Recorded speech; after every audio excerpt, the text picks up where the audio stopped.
Okay. Ladies and gentlemen, excuse me. May I ask those of you who haven't taken your seats to take your seats? And we will commence our next session. And this is one I've been looking forward to for some time. And it's wonderful to see some bright, shiny faces sitting on the panel. Our next session, which will go from 10:30 to 11:30, is titled Future Leaders, What We Want From You. Now, I'm not going to explain that to you because the moderator is going to. I will just say that we will be encouraging, or I do encourage questions from the audience, and in the last 10 minutes I will pop up and ask for questions, so hold your questions to the end. Pop your hand up and a microphone will come flying your way. But this session this morning, is to be moderated by Professor Scott Pearsall. Scott is the Associate Dean of Education from the Faculty of Business, Government and Law at the University of Canberra. He is an Associate Professor in Law, and he has a very strong connection, or maintains a very strong connection with the legal fraternity. Would you please welcome the moderator, Assistant Professor Scott Pearsall.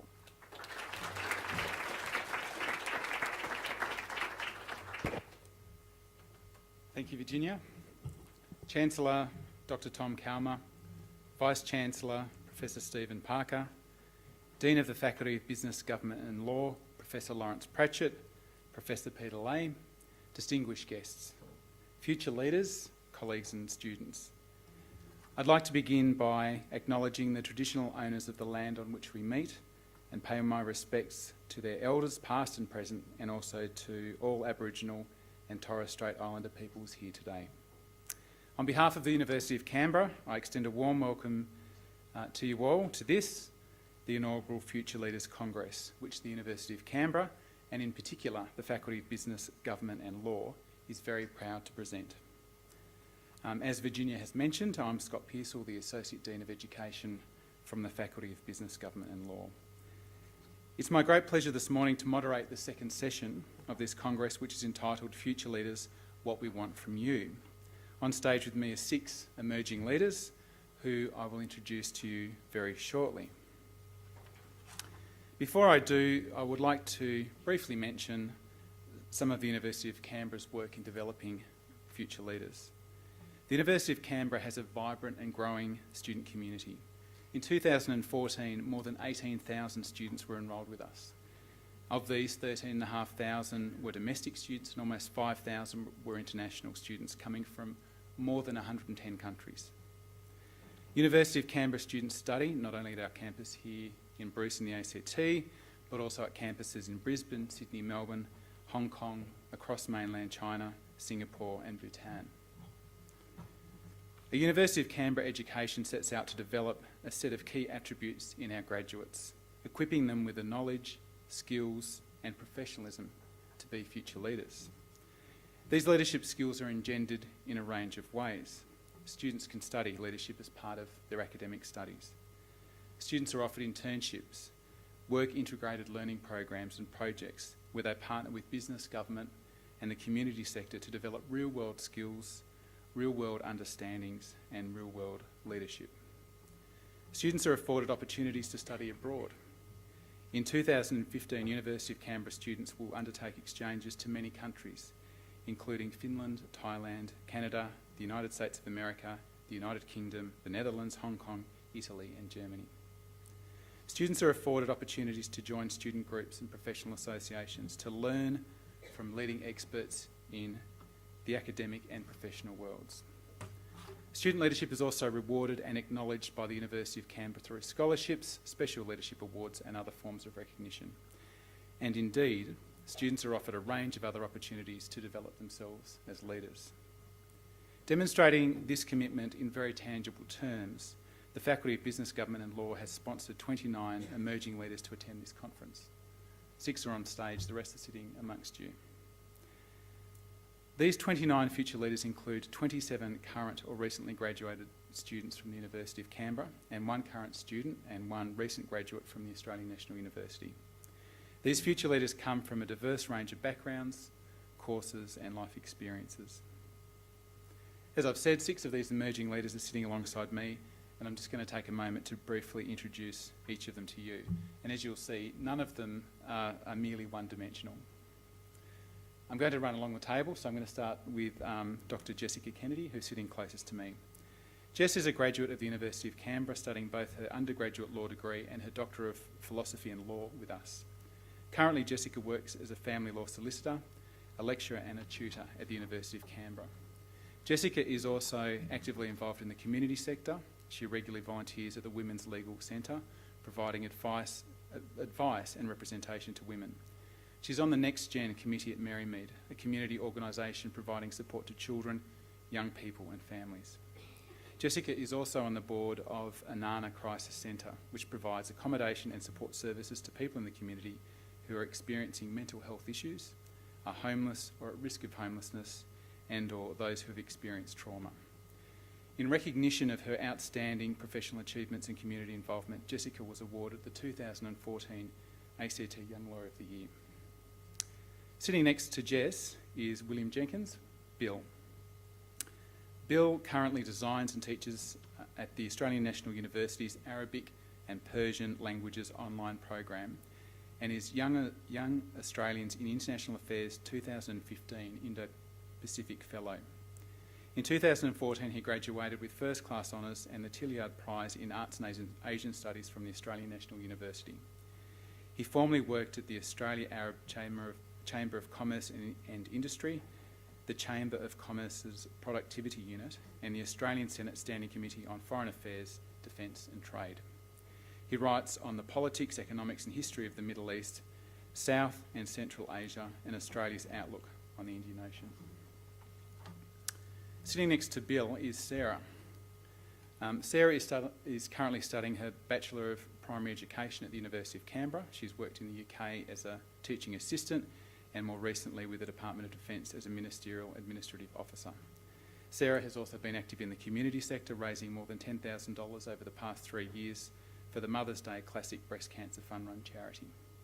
During her studies, Sarah has developed a particular interest in how educators prepare and develop primary school students for future occupations which do not yet exist.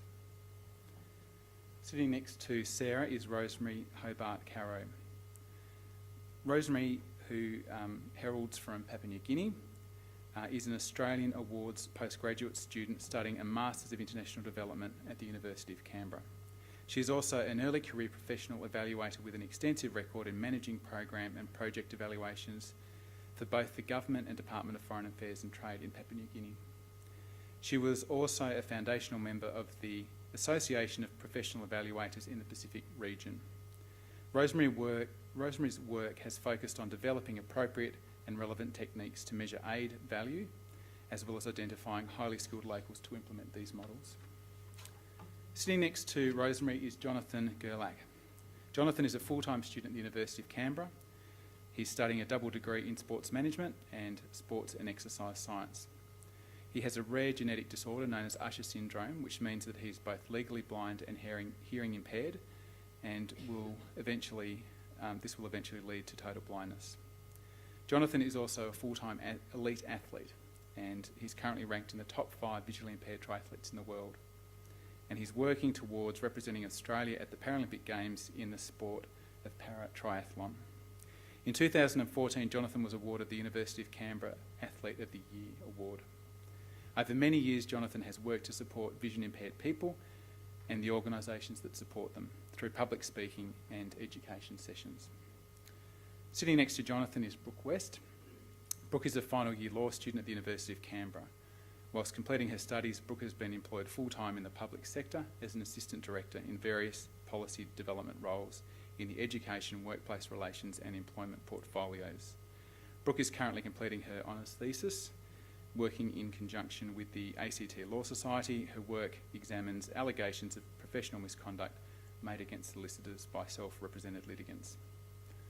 Welcome to all the panel members.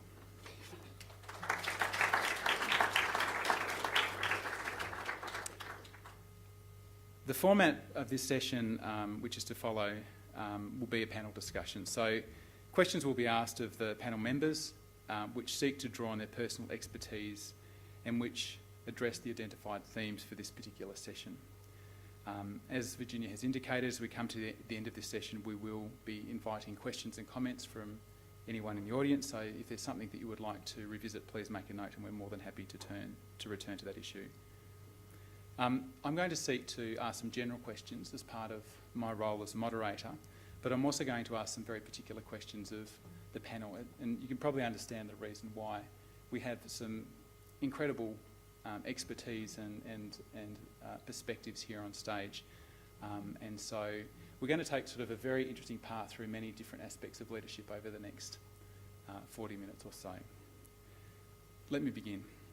My first question to the panel is this, and I might ask, I think Will might be the first person to give us a response, but we'll invite others from the panel to follow. We spend a lot of time discussing leadership in our modern society, but I've always thought that leadership is something personal and distinct to every person and time or place. Will, what does leadership consist of, and what does it mean to you? Well, I will start then. So thank you very much, Scott, and really good to be up here. I think leadership is, as you said, something that we do discuss a lot. It's a word that's thrown around a lot, but it's often quite a nebulous and a slippery concept, I think. And so even though we often speak about it, I think it's something quite difficult to put your thumb on. And that's where today and tomorrow in particular, I think there's a lot of value in having this chance to explore how it might operate in different spheres and how it operates for different people in different ways at different times.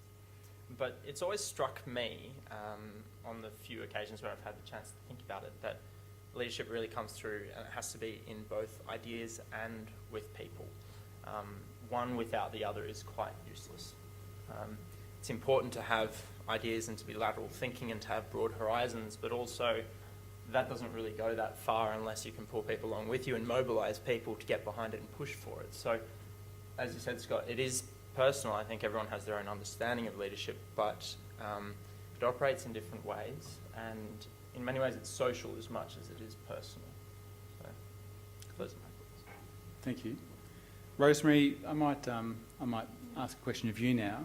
Coming from Papua New Guinea, I understand from our conversations leading up to today that there's a different model or leadership, a different nature of leadership in Papua New Guinea. Would you perhaps tell us a little bit about what leadership is in Papua New Guinea and how it might be different from what we see here in Australia?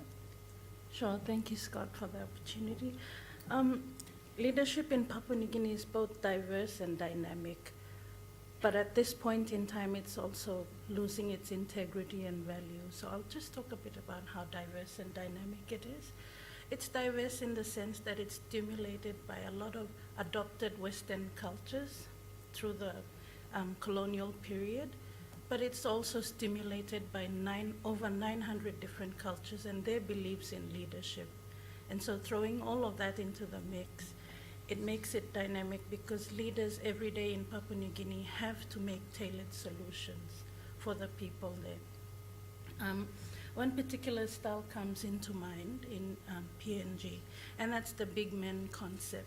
For those that know more about Papua New Guinea will understand this particular style of leadership, but it's basically based on a man's view of the world.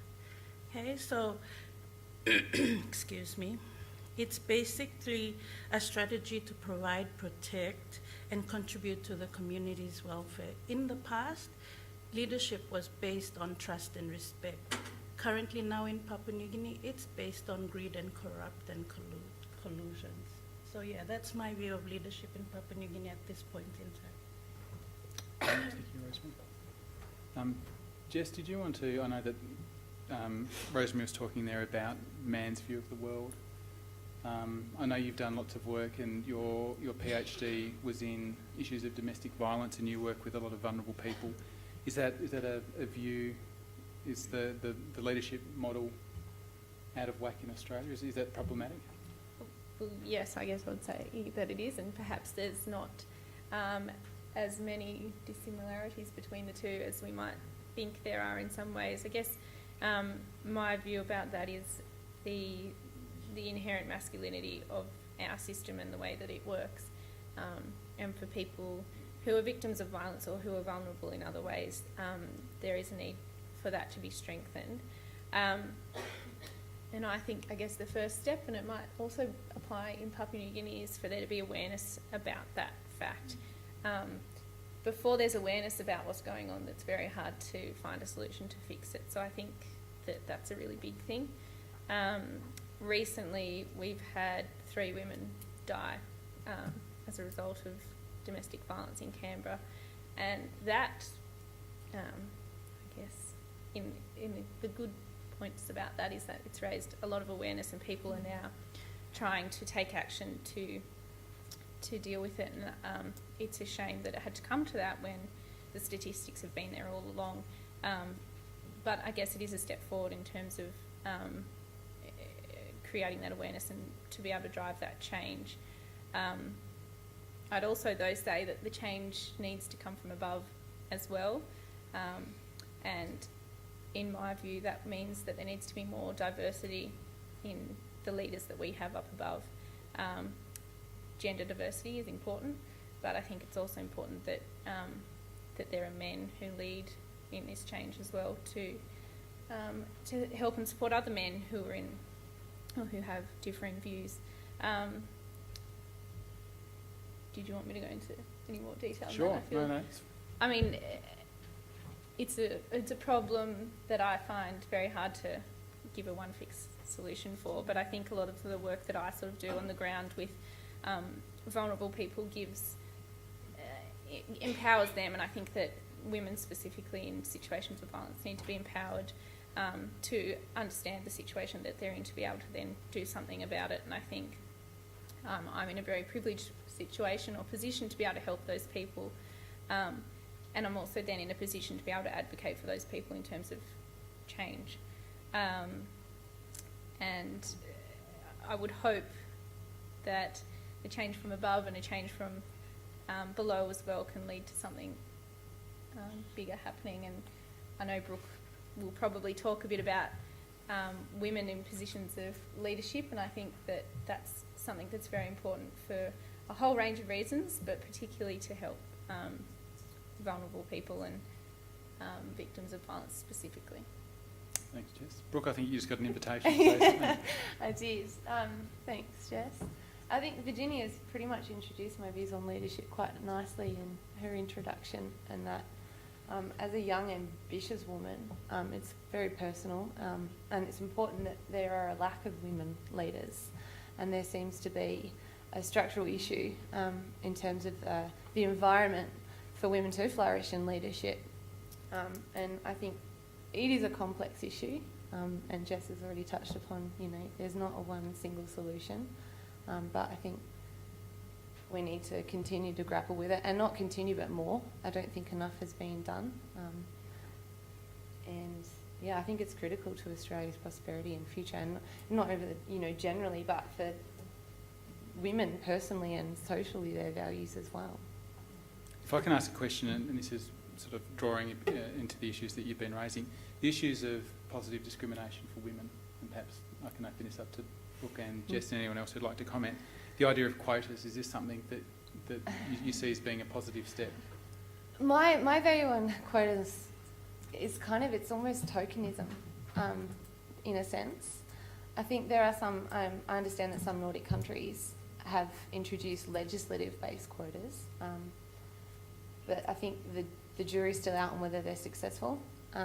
It could be, I think, a small part, but I don't think that that's responding to the embedded cultural issues that we have in terms of the societal, general views of a man and a woman and their place in both domestically and in the workplace. Jess, did you want to add? Yeah, I've sort of battled with the idea of quotas for quite a long time, and as a feminist I find them offensive on the one hand and, a great idea on the other.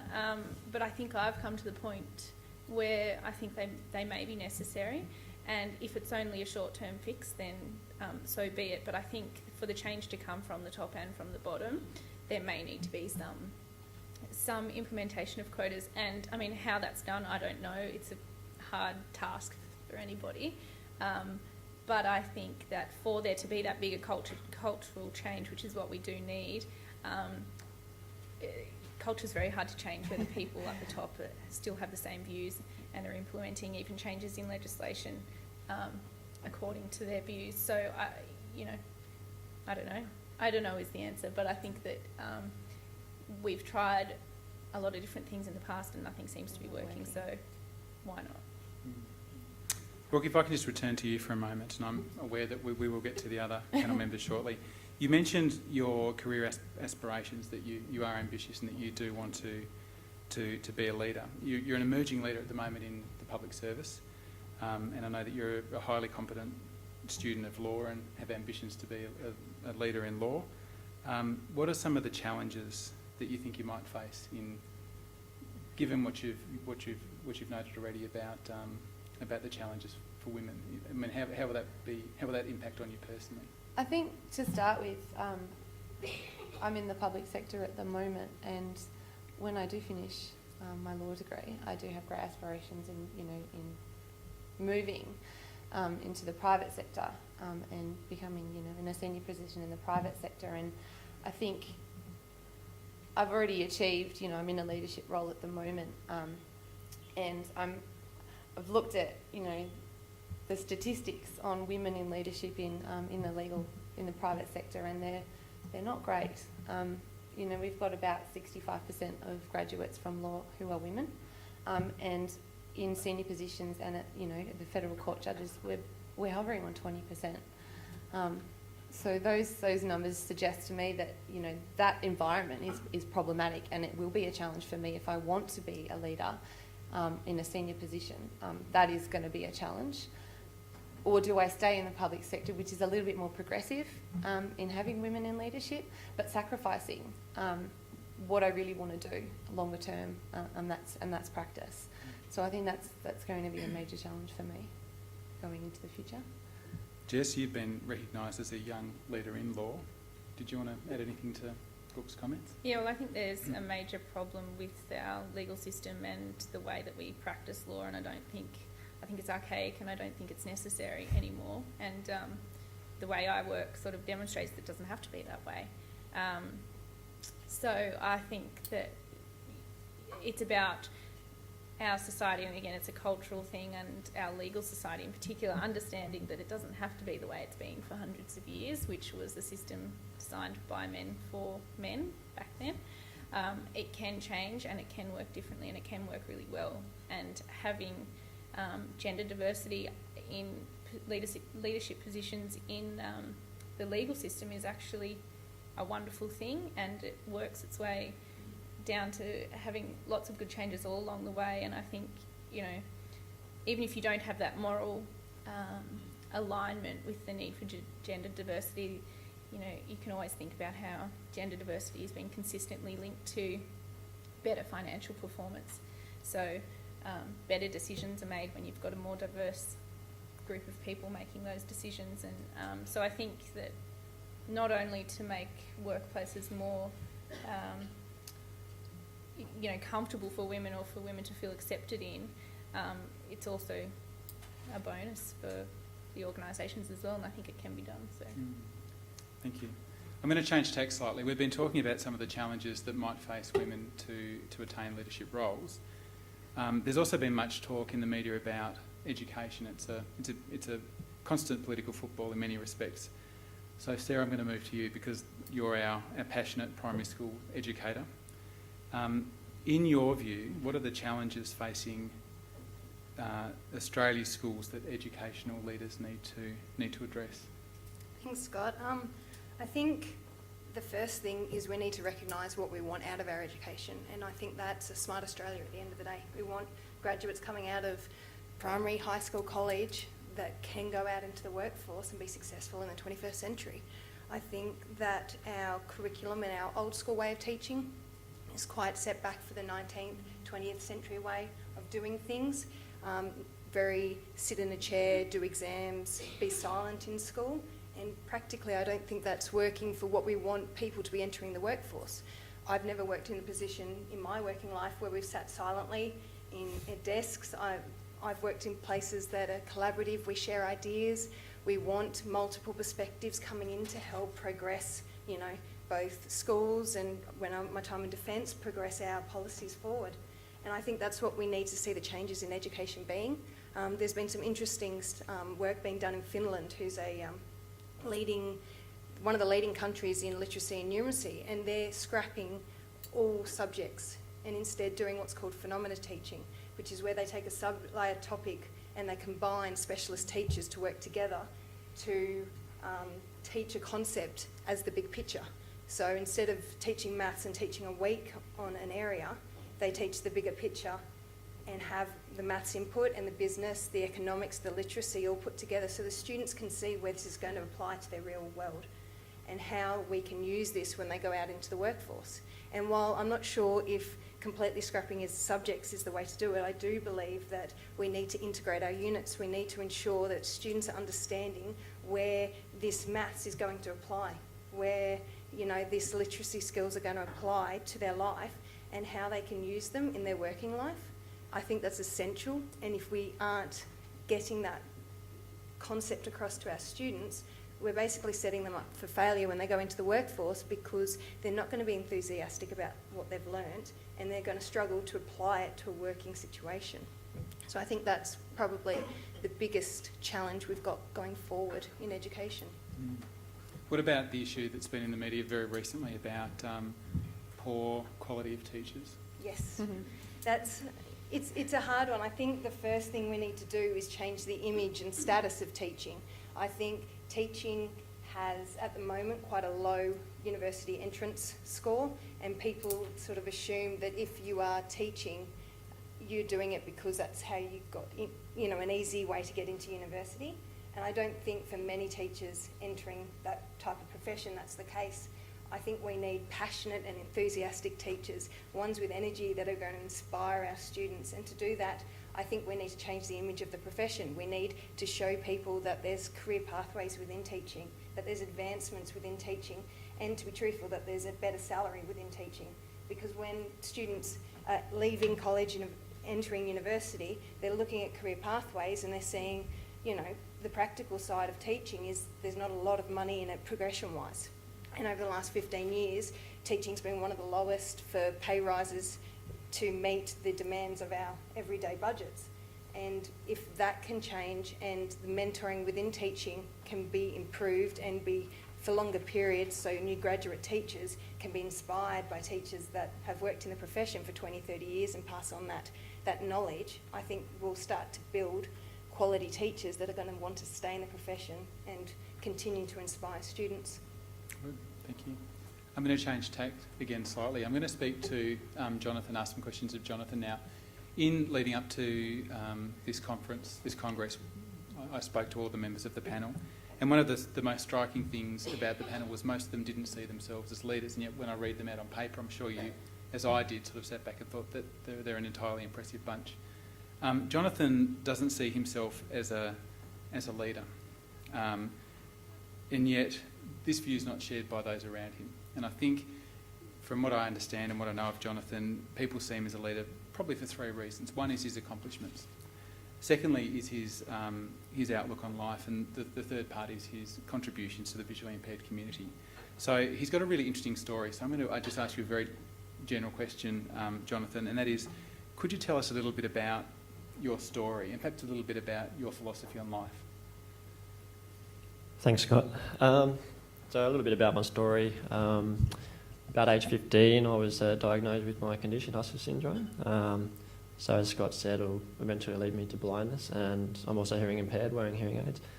So at that stage, being in my mid-teens, I was playing a lot of sport, was quite passionate about it, and once I found that out, it sort of turned my world upside down, and probably by about age 18, I gave away sport, gave away the things I loved, and sort of spiraled through life not knowing what I was going to do. So I got to about age 26 and sort of hit rock bottom and figured I needed to do something to change my life around because it wasn't going anywhere. So moved overseas, lived in the Netherlands. I needed to challenge myself and needed to reclaim my independence, because I found that I had lost that through a lot of people around me who place these sort of perceived limitations on you, that you have a disability, so you can't do this, you can't do that, So quite often they're the people closest to me, but that's what family and friends do. They try and support you and look out for your best interests. So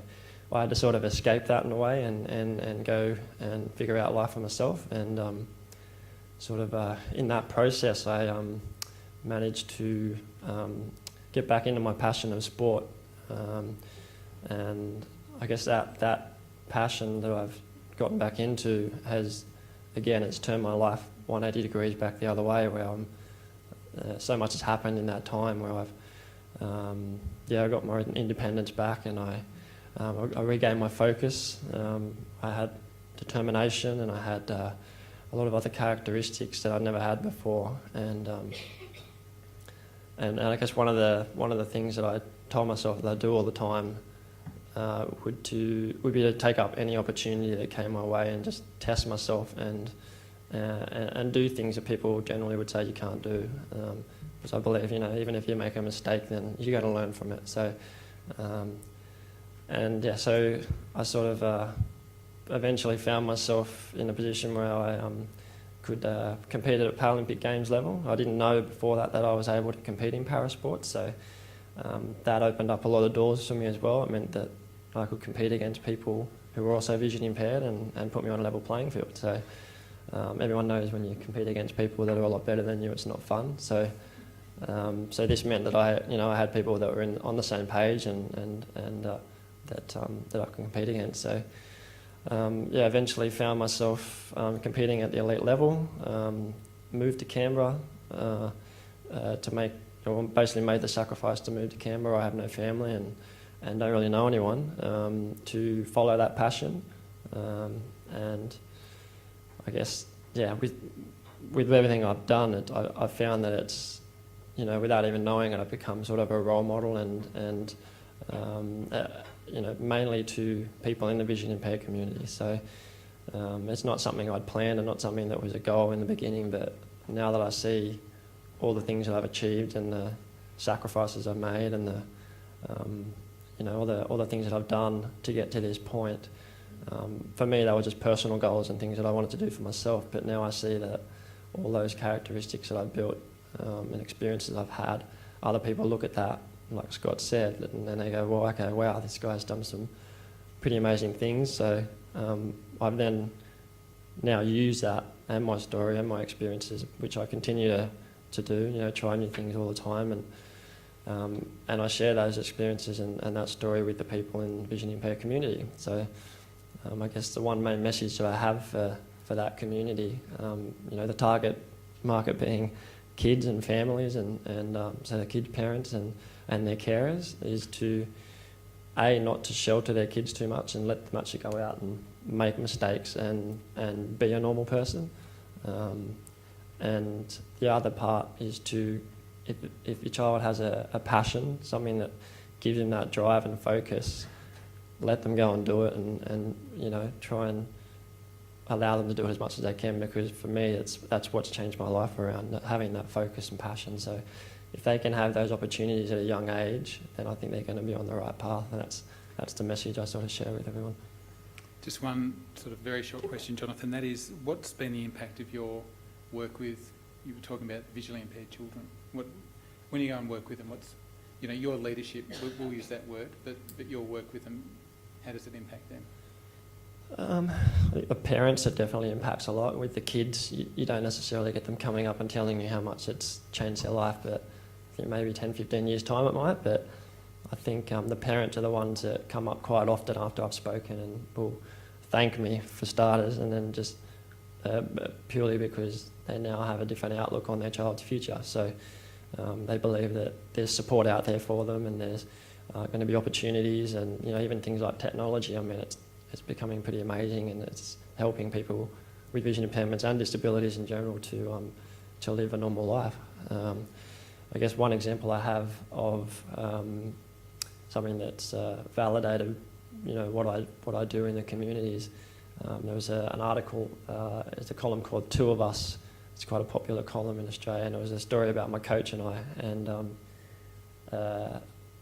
after that article had been released, a few days later, I received an email on my athlete page, and it was from a young girl that I'd never met, didn't know her story, and she'd actually read the article and basically wrote a really long email about how it affected her and how it affected her parents when they read it, and made her cry, and her whole outlook on her future just changed just from reading that article. And I guess for me, hearing that sort of thing, yes, I'm trying to go to Paralympic Games and try and win medals, but all of that's easily replaceable when you know how much of an impact you've had on just one person's life. So just through what you do. So I think that's really important as well. So Thanks, Jonathan. Thanks for sharing that.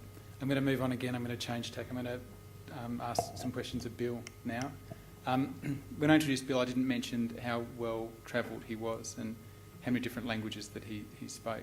But he has studied other cultures and languages, and he's travelled some unusual parts of the world by today's standards, including Iran, parts of the Arab world, and perhaps Pakistan and India as well. Given that, Bill, and from your experiences and sort of having an intimate understanding of different cultures, how does that inform you, and what does that make you think about Australia's place as a leader in the world? Thank you, Scott. Yeah, it's a very interesting question. We often forget that we do have our own culture in Australia, and that came up in an earlier talk by Mr. Howard, actually. But first, I'd like to go back to when I was 17. I went to Yemen, which I think is probably an unusual thing to do when you said unusual countries. I went to Sana'a, Yemen, when I was 17 years old to study Arabic there, and also just to immerse myself and learn a bit more about other places, other ways of seeing the world, other people, and that has driven me further for a want of understanding.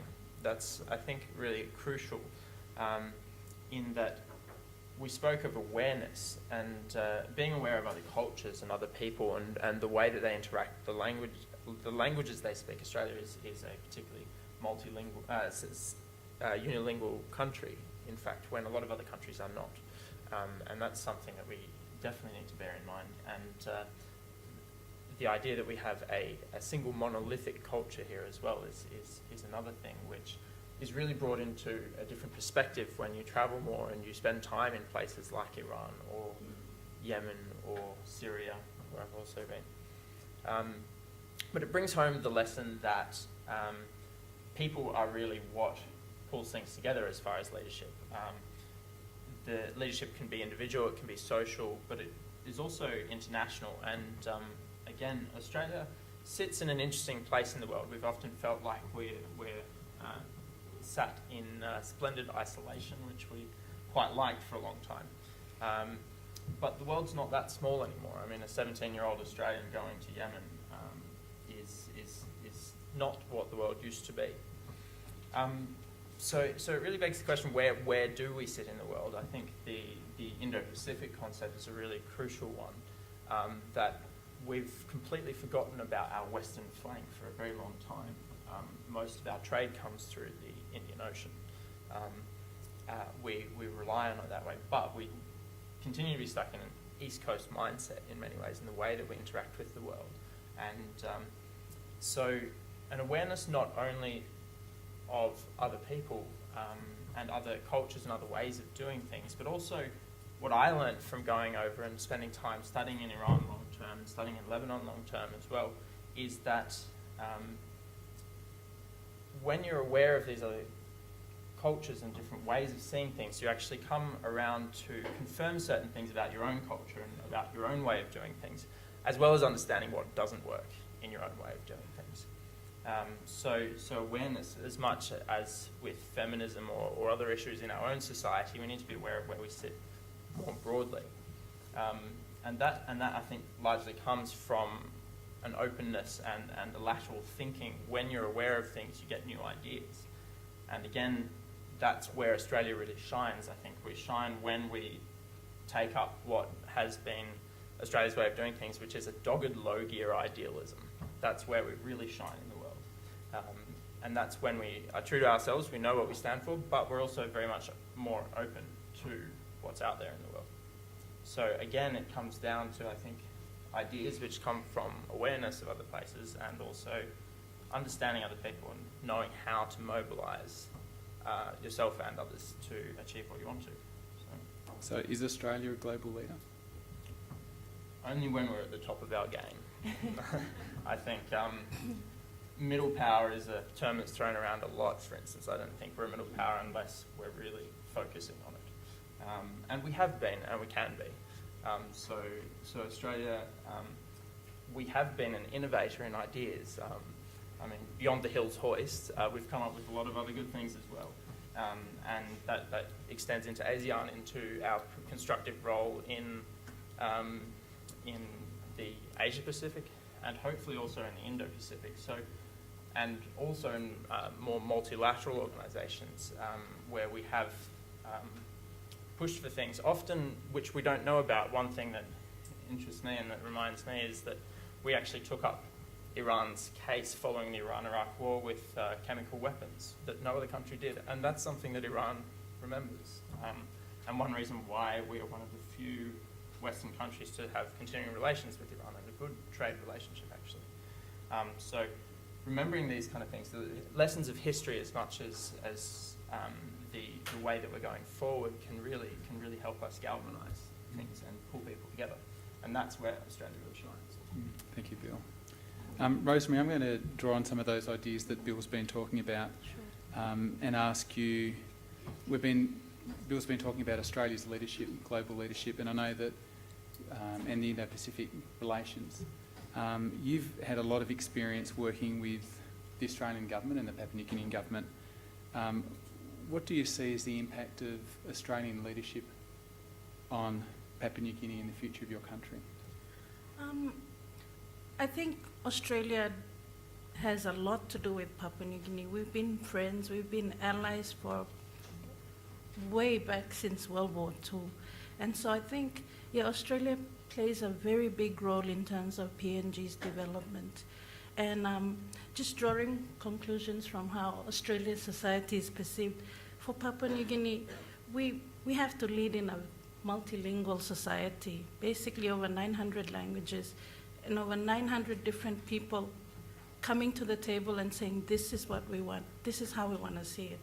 And then you put another layer of Australia's aid on that.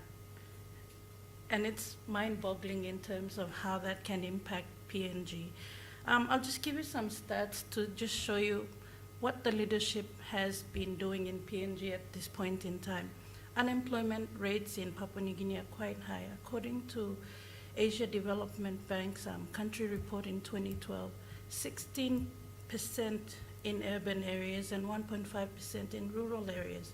Our rural areas are mostly agricultural-based economies. Our urban areas are facing critical housing shortages. Just yesterday when I went onto the real estate website, I saw a normal house that a two-bedroom flat that you rent here in Canberra for $300 a week, we rent it back home for $1,004 a week. We don't earn the same. And so with those statistics in mind, I think Australia has a lot to play with it in terms of the types of leadership you show in the programs or the aid relations with Papua New Guinea or in the Indo-Pacific region. One particular, if you don't mind, can Please. I elaborate on one particular policy that's quite close to me and I'm a bit worried about it is the Regional Resettlement Program or the agreement that was signed in 2013 between Kevin Rudd and my Prime Minister Peter O'Neill. What does that mean for future leaders in Papua New Guinea in the next 20 years? Well, what that's going to mean is these asylum seekers are going to seek refuge in my country. They're going to be given houses that we can't even live in. Or well, my son can't even afford to buy his own house because they'll have those things given to them by the Australian government, whereas our emerging leaders have to work for them really hard. In terms of employment, our own people, in fact, our own emerging leaders are going to have to work twice as hard, if not more, to actually secure a job, whereas our friends that are going to be supported by the Australian service providers are going to be given a job. And so those are some of the issues or the impacts of how Australian leadership can be on Papua New Guinea. Great, thank you. I'm conscious of the time, and it's been quite a journey. I realise that we've heard lots of different issues that have come up, and lots of personal opinions and lots of really interesting and well-considered thoughts. I'm very happy to ask the panel to answer any questions that you might have at this particular point in time, given that we've got sort of 10 minutes or so left. So is there any questions that anyone would like to ask any members of the panel? Hi, my name's Lucy. I'm from the University of Canberra. As Australia, we all know that we have a lot of diversity in cultures in Australia, but talking to other students at the university, I've noticed that not everyone actually understands different cultures apart from their own. So my question is, with all the issues that were raised about age and gender and needing diversity in leadership, do you think that cultural diversity management programs to educate future leaders and current employees, do you think they actually help in actually understanding the need for diversity, or do you think it actually hinders it? Because then it brings out the issues of what the differences in cultures are, and whether people think that certain people are getting advantages. That's my question. Anyone like to have first go at that? Can we condense that question a little bit? Sorry, it was... So the value of diversity programs in education? I think they work and I think they add value. I don't see them as a negative thing. Coming from the public sector, we have training and we have education on diversity and the value that they can bring, in particular Indigenous sensitivities, and I found that very, very interesting and very valuable. I don't necessarily think that they seem to point out the different treatment of other people. I think they're more positive in the way that those differences are actually a contribution and of value, and not a negative thing. That's just a personal experience of mine with programs. Anyone like to add? Yeah, I'll add one or two things. I'll probably take a slightly beyond just the programs. Yeah. I think it's absolutely essential that we think of culture actually, especially in the multi-ethnic and diverse society that we have in Australia now. I mean, we've spoken about the F word, feminism. Two other taboos which we don't deal with in our own society often are class and culture. We're not comfortable with those at all in Australia, and that's largely because we just don't like thinking about it. We're not comfortable with it, and I would say that, all the research suggests, even as far as pure productivity outcomes, diversity, when it's engaged, is a great thing. It's a real thing that we can harness for economic and social cohesion, and I think that we need to, speaking about awareness earlier, we need to remember that there are other things such as class and culture as well, which do impact how our society functions and where we're going as well. So. Good. Thank you, Lucy. Any other questions? Thank you. I'm interested in what you had to say about the regional resettlement program, and I was wondering if perhaps you had a position on what leaders could do in Australia to respond to irregular maritime arrivals. Yeah, sure. So with the resettlement program, if I'm reading right from the DFAT website, they have a service provider that's going to implement this particular policy in Papua New Guinea. I think it has to do with leadership of those service providers and many other service providers through the aid program. So they need to be conscious of emerging leaders in Papua New Guinea. Yes, Papua New Guineans are leaders and there are leaders in PNG. They need to be conscious in terms of how they're managing those programs. In fact, one thing I would like to think about is more collaborative partnerships. Look, I wouldn't want to be engaged in those those programs and projects, if I was just seen as someone that was the administrator, no thing with the administrators, but like, I'm just seen as someone that's servicing whoever else is on top. I want to be front, right, center in there, telling you what the risks are in my country, telling you what the particular program, what particular avenues work, what types of, models actually work in this country in order for that program to be successful. So yeah, it's to do a lot with service provider leadership. Rosemary, just taking that a step further, it's often been said in the Australian media at least that the resettlement program in Manus Province is one which is financially advantaged to Papua New Guineans. You're presenting quite a contrary view to that? Yeah, well, certainly it's providing a lot of money to Papua New Guinea, but it's the impacts of those programs that I'm worried about. On paper, it looks good. It shows that Papua New Guinea is going to gain both in the education sector, infrastructure, transport. Wherever these refugees will be settled, there'll be better infrastructure there. But I don't think the impacts in 20 years' time, if the leadership were to remain, or the styles of leadership were to remain, will be actually positive. I believe it's going to be quite bleak. So we need change of leadership, not only from Papua New Guinea's side, but also Australia's side in terms of how they interact and how they collaborate. Thank you. Other questions?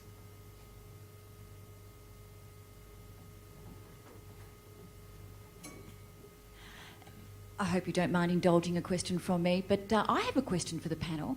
I would be really interested to hear, and I'm sure everyone would, where do you draw your role models of leadership from?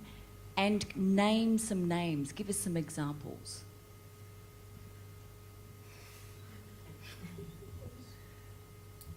I'll start. Off you go, Brooke. First, I think it doesn't sound a bit cliche, but my mum, first of all, and there's a reason for that, and that's because she raised 4 fabulous daughters on her own. And I think that's where I get my opinionated, independent, and that's where that's where I get that from. My mother raised me to be that way, and it was tough. I mean, some of the stories that I wasn't aware of at the age, but now as an adult, I can really appreciate what sacrifice she made. In terms of leaders, one springs to mind, and whether your personal views on her, whether you like her or not, Julia Gillard. She's an amazing woman. She's incredible, and what she achieved, I think, went unnoticed at the time, and I think now people are starting to realise the things that she achieved. And Quinton Bryce, I think, you yourself, any woman who has achieved, despite a challenging environment where women, typically aren't given the opportunity to flourish. I think that's what I'm inspired by. So. Jonathan, do you want to? I'm very similar. My mum raised 4 kids on her own as well, so we've got a very similar story. So, Mum sort of empowered me at a younger age and always told me, even through tough times, that you've got ability and you've got more so than disability, and there's nothing that can stop you doing what you want to do if you put your mind to it. So that's definitely rung true in me the last few years anyway. I guess in terms of other role models or people I look up to, I don't necessarily ever do that. I think for me it's more the disability movement and the Paralympic movement. They're 2 big things that I focus on, that I'm really proud to be a part of, and they're things that I contribute to as well, as do a lot of people. So they do pick up a lot of momentum, especially with Paralympic Games, around Paralympic game time. The other day we just found out that Channel 7 has bought the broadcasting rights to Paralympic Games in Rio, and that's huge. 14 hours a day of coverage, and that's going to shine the spotlight on people with disabilities and share more of their stories, and I think that's a really exciting time. So I'm really grateful to be a part of it more than anything. Thank you. Rosemary? Yeah, For me, it's same. It's my mum. That's the secret, I think. We're all mummies and Yeah. mummies, boys Yeah, and girls. my mum, because, and I actually wrote my first assignment in history of politics on her, actually. She's my utopia, actually. She is what I want to be. She died 3 years ago, but she raised 3 girls in a male-dominated society. And the thing she told us was, do not stop getting educated. If you stop getting educated, the alternative is poverty for you. And do not stop talking. Keep talking. Yeah, and so yeah, that's where I draw my inspiration from. She wasn't well known, but she was my mom, and I think that's where a lot of what I am passionate about comes from. Thank you. Sarah? I agree with these guys, my mum, but also, but my dad as well.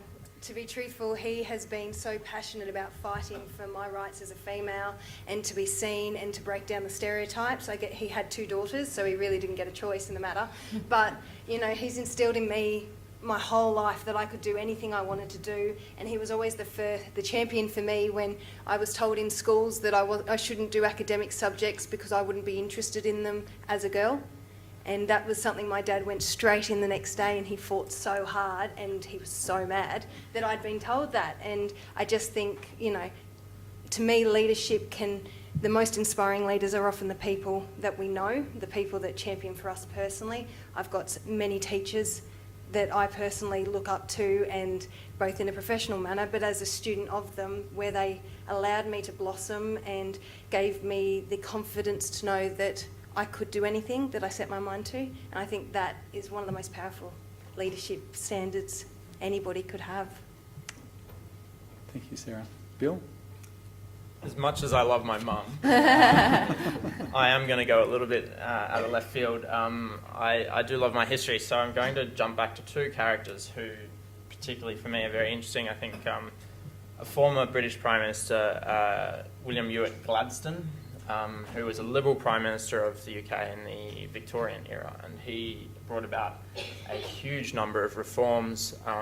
He nurtured the all sorts of things, the union movement, fiscal responsibility, all sorts of different things that became the mould for how liberal democracies work now across the board. And it was really, in many ways, it was the idea that he was strong as a character, but he also brought all these ideas to the fore. Another, just briefly, would be, I think, John Curtin, actually, who obviously was Australia's wartime Prime Minister in World War II. He gave his life at the end of it, but his decision to turn around Australian troops to bring them back to defend here, rather than sending them off to the Middle East to fight for the Empire, was something that I think speaks a lot. So. Good, thank you. Jess? I think my family played a big role in it as well.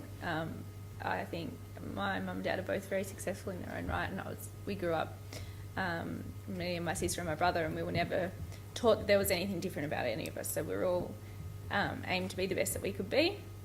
They've, funnily enough, raised 3 lawyers, which is going to be interesting, but that's one part of it. But I think my role models in terms of my working environment are those that are closest to me, so my colleagues and my senior partners, a lot of whom are women, who I have seen, come through and start up a practice that is very progressive in an environment that was very difficult. And so I sort of use them as my role models to show me that anything's possible and that the way we do things works. So. Good, thank you. Ladies and gentlemen, we're unfortunately out of time, so we'll need to draw this session to a close. Could you please join me in thanking these wonderful 6 emerging leaders?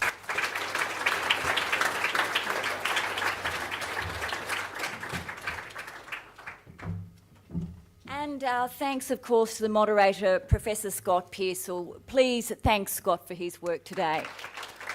Thank you, panel.